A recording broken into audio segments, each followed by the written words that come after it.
Assalamualaikum Sobat Football United. Ringan amatiran ala gua review pertandingan per-8 final antara Manchester United menghadapi Leicester. Pertandingan pertama musim ini tanpa Erik ten Hag yang sudah selesai di Manchester United. Ini juga pertandingan pertama bagi interim head coach Ruud van Nistelrooy yang mengambil alih skuad Manchester United. Tampil di pertandingan ini ada banyak teka-teki, ada banyak ketidakpastian yang akan seperti apa pertandingannya, apakah para pemain akan tampil lebih baik, apakah akan ada perubahan dan lain-lain.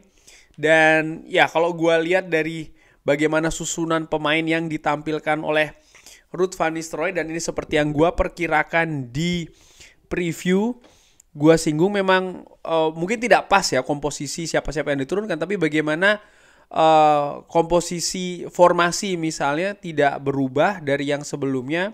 Ruud van Nistelrooy menurunkan 4-2-3-1. Ruud van Nistelrooy memulai dengan Altay Bayindir, lalu center back Victor Lindelof, Matthijs de Ligt, Diogo Dalot di kanan, Lisandro Martinez di kiri, duet Casemiro Ugarte di pivot, 3 gelandang serang di kanan ada Rashford, di kiri Garnacho. Ini bukan sesuatu yang baru. Bruno Fernandes pun juga diturunkan di posisi nomor 10. Ini juga bukan sesuatu yang baru. Dan di depan Joshua Zirkzee. Sebelum pertandingan Ruud van Nistelrooy ditanyakan ya bagaimana perasaan dan persiapan terkait dengan pertandingan kali ini. Dia mengatakan ya ini merupakan sebuah kehormatan, ini bukan sesuatu yang dia bukan sesuatu yang dia pikirkan atau dia bayangkan ketika dia masih menjadi pemain dari Manchester United, jalan di tunnel sebagai head coach ataupun pemimpin dari skuad Manchester United seperti yang dilakukan saat ini. Dia juga mengatakan simpatinya terkait dengan Erik ten Hag. Dia juga mengatakan kalau dia bisa berada di klub ini saat ini kembali sebagai asisten manager dan sekarang sebagai interim head coach juga karena dibawa oleh Erik ten Hag. Tapi klub sepak bola Manchester United-nya harus terus berlanjut ya, itu yang dikatakan oleh Ruud van Nistelrooy terkait dengan komposisi formasi. Dia menekankan betul ini diturunkan karena artinya pemain-pemain ini ya, starting 11 diturunkan dalam rangka untuk melakukan rotasi. Dia menyinggung bagaimana ada pertandingan penting di weekend nanti. Dia juga menyinggung ada pertandingan selanjutnya di Eropa yang sudah dinantikan juga oleh Manchester United. Jadi itulah yang mendasari adanya beberapa perubahan, mungkin sedikit perubahan terkait dengan komposisi yang diturunkan menghadapi Leicester. Dan Manchester United menurut gue di babak pertama tampil fantastis, tampil luar biasa. Mereka sempat tampil kesulitan di sekitar 10 menit awal di pertandingan di babak pertama ya. Sebelum akhirnya Casemiro di menit ke-15 dengan gol yang fantastis menurut gue dari luar kotak penalti 1-0. Dan setelahnya Manchester United lebih dominan, mereka lebih tajam dalam menciptakan peluang dan ya mereka mampu menciptakan 4 gol di babak pertama. 2 gol diciptakan oleh Leicester di babak pertama dan situasi 4-2. Nah, kalau dilihat dari skor misalnya ya, seakan-akan ada perbedaan yang sangat besar dari penampilan Manchester United sebelum Ruud van Nistelrooy mengambil alih. Tapi kalau dilihat dari sisi permainan, menurut gua secara ringan amatiran ini bukan sesuatu yang baru dari Manchester United. Ini sesuai dengan yang gua perkirakan. Artinya tidak akan ada perubahan yang sangat besar, katakanlah seperti itu dari sisi teknis, strategi, taktik juga dari Ruud van Nistelrooy, karena Ruud van Nistelrooy sendiri juga merupakan bagian dari staf kepelatihan Erik ten Hag. Dan itu yang gue lihat tadi di atas lapangan dari permainan Manchester United. Mereka tampil dominan, mereka tampil menyerang, mereka solid di lini belakang, tidak memberikan sebenarnya kesempatan untuk Leicester ya untuk bisa mendapatkan peluang-peluang yang berbahaya misalnya. 2 gol yang tercipta dari Leicester menurut gue lebih karena kesalahan lini belakang Manchester United. Di gol pertama dari Leicester menurut gue adanya jarak ya yang diberikan kepada pemain Leicester yang mencetak gol itu cukup besar. Para pemain Manchester United lebih terpaku terhadap bola. Di gol kedua pun juga demikian, para pemain Manchester United lebih terpaku terhadap bola ya. Dan ya ini kan bukan hal baru dari Manchester United, sehingga mereka pun sebelumnya juga menderita gol seperti itu. Tapi yang menjadi pembeda utama menurut gua dibanding dengan pertandingan misalnya menghadapi West Ham atau menghadapi Crystal Palace, menghadapi FC Twente, bahkan juga menghadapi Brentford misalnya, yaitu adalah konversi gol. Bagaimana pemain Manchester United ini bisa lebih maksimal dalam memanfaatkan peluang-peluang yang mereka dapatkan. Baik itu peluang secara langsung ataupun peluang karena misalnya adanya bola yang deflected. Mereka bisa lebih tajam. Dan kalau melihat misalnya 4 gol yang tercipta di babak pertama, gol pertama dari Casemiro itu luar biasa menurut gue ya, bisa mencari solusi bagaimana Manchester United bisa unggul duluan, ambil spekulasi, tapi Casemiro juga menurut gue memiliki atribut untuk mencetak gol jarak jauh. Gol kedua itu fantastis, bagaimana proses mencetak gol dari Garnacho menurut gue luar biasa. Gol ketiga ya mungkin agak keberuntungan ya, bagaimana bola deflected, tapi anyway itu juga bisa menjadi gol. Dan gol keempat juga seperti itu, ada bola yang sudah kena tiang 2 kali lalu kembali lagi ke Casemiro dan dari jarak dekat.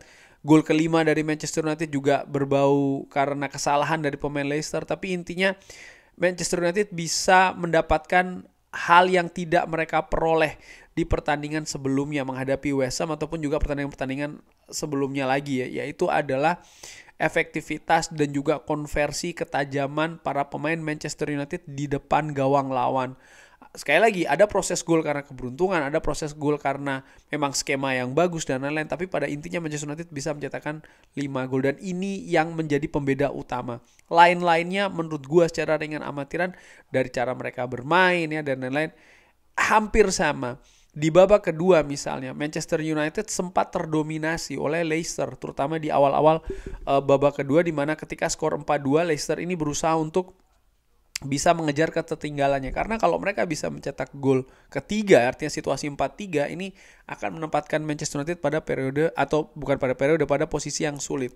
Tapi setelah gol kelima yang dicetakkan oleh Bruno Fernandes di menit ke-59, setelahnya pertandingan menjadi milik Manchester United, karena ya itu gol pembunuh dalam tanda kutip dari Manchester United untuk Leicester, dan Leicester nampak sudah kehilangan ya semangat, kehilangan ya, mereka sudah tahu mereka akan sulit untuk bisa menang. Dan hal ini juga yang tidak ada di pertandingan-pertandingan sebelumnya, yaitu adalah gol yang bisa atau situasi yang bisa killing the game bagi Manchester United. Ini hal yang kecil, bukan kecil sih ya, hal yang kurang ya, satu poin yang kurang, yaitu adalah konversi dan juga ketajaman untuk mencetak gol, tapi bisa berdampak besar. Karena gue melihat ya inilah hal yang sangat kurang dari Manchester United di pertandingan-pertandingan sebelumnya, kemampuan untuk mencetak gol. Dan uniknya di 2 pertandingan di Carabao, menghadapi Leicester dan juga menghadapi Barnsley sebelumnya, Manchester United sangat tajam menurut gue, dengan kali ini mencetak 5 gol, sebelumnya mencetak 7 gol. Terkait dengan komposisi pemain yang diturunkan setelahnya, artinya pergantian-pergantian yang dilakukan oleh Ruud van Nistelrooy, ini juga merupakan pergantian yang hampir selalu dilakukan juga oleh Erik ten Hag, yaitu menyimpan pemain, yang merotasi pemain di atas lapangan yang dinilai memang memiliki potensi ada permasalahan kebugaran. Rashford ditarik, jelas dipersiapkan untuk pertandingan selanjutnya. Garnacho juga ditarik, mempersiapkan pertandingan selanjutnya. Lisandro Martinez ditarik juga untuk mempersiapkan pertandingan selanjutnya. Matthijs de Ligt pun juga demikian. Jadi untuk kebugaran, satu pemain yang dimasukkan ya, menurut gua Rasmus Højlund pun juga masukkan, digantikan oleh Garnacho juga untuk kebugaran. Satu pemain yang menurut gua tidak untuk kebugaran adalah dimasukkannya Ethan Whitley menggantikan Joshua Zirkzee, karena menurut gue secara dengan amatiran di hari Ahad nanti ketika menghadapi Chelsea, besar kemungkinan akan memulai dengan Rasmus Højlund, dan Joshua Zirkzee akan tetap berada di bangku cadangan. Tapi bagaimana kesempatan diberikan kepada Ethan Whitley ini untuk memberikan pengalaman bermain ya bagi striker muda ini. Tadinya gue pikir ketika situasi 5-2, Ruud van Nistelrooy akan lebih berani untuk mengambil resiko misalnya, karena di bangku cadangan ada 4 pemain muda, Harry Amas, Jace Fitzgerald, Jack Fletcher, dan juga Ethan Whitley. Gue tadi berpikir mungkin akan memasukkan Jack Fletcher atau Harry Amas ya untuk memperkuat situasi bek kiri, karena Manchester United sangat nyaman nih situasinya 5-2. Tapi ternyata Ruud van Nistelrooy tidak mengambil resiko di sana, dan sekali lagi ini sesuai dengan yang gue perkirakan bahwa tidak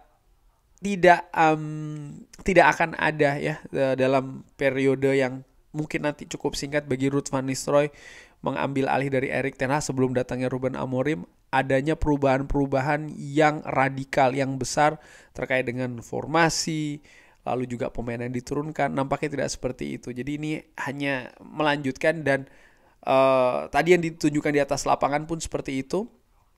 Hanya saja perbedaan besar itu pada kemampuan Manchester United mencetak gol. Semoga hal ini bisa terus berulang di pertandingan selanjutnya, kemampuan mencetak gol. Apakah ada sikap yang berbeda pemain di atas lapangan misalnya? Gua melihat ya ada perbedaan tapi tidak begitu besar. Misalnya ketika Manchester United melakukan perubahan manajer dari Jose Mourinho ke Ole Gunnar Solskjaer, gue melihat di situ ada perubahan yang lebih besar ya, bagaimana sikap pemain di atas lapangan dan lain-lain. Tapi tadi gue melihat dari cara mereka bermain ketika menghadapi West Ham United di babak pertama, mereka pun juga demikian, mereka juga dominan ya kan, mereka mendapatkan banyak momentum, bahkan juga banyak peluang, hanya saja finishingnya nih yang tidak bagus. Tapi di pertandingan tadi di babak pertama mereka tampil, sebenarnya mengawali pertandingan mereka tidak tampil begitu rapi, mereka sering kehilangan bola, mereka kesulitan di sepertiga akhir, kendati pun lini pertahanan sangat solid. Yang membedakan adalah setelah Manchester United unggul 1-0 melalui gol Casemiro, setelahnya mereka tampil tajam ya. Dan seperti gue katakan tadi, proses gol 5 ini juga bermacam-macam. Ada yang memang dari skema yang bagus, ada yang dia berbau keberuntungan, ada yang karena kesalahan pemain belakang lawan juga. Tapi ya anyway 5 gol bisa bersarang di gawang Leicester, dan ini mengantarkan Manchester United ke babak perempat final Carabao. Ya semoga sampai dengan video ini gue bikin belum ada ya undiannya seperti apa. Tapi menarik kalau sebelum gue akhiri video ini, ada Southampton, ada Brentford, ada Liverpool, ada Crystal Palace, ada Manchester United, Newcastle, ada juga Arsenal. Dan sampai dengan video ini gue bikin, Tottenham Hotspur sedang unggul 2-1 menghadapi Manchester City. Jadi ini merupakan calon-calon lawan dari Manchester United, dan gue perkirakan dibandingkan dengan berada di kompetisi lain, ya berada di Carabao ini nampaknya lebih memungkinkan bagi Manchester United untuk bisa mendapatkan trofi. Kendati pun juga lawan yang dihadapi ini masih cukup berat-berat ya. Ada Liverpool tentu saja, ada Newcastle, ada Arsenal juga. Kurang lebih seperti itu. Bagaimana Sobat Football United? Manchester United menghadapi Leicester. Pertandingan pertama dari Ruud van Nistelrooy, fantastis 5 gol. Skor 5-2, berlanjut ke quarter final. Terima kasih sudah menyaksikan. Jangan lupa like, share, dan juga subscribe. Wassalamualaikum warahmatullahi wabarakatuh. Thank you.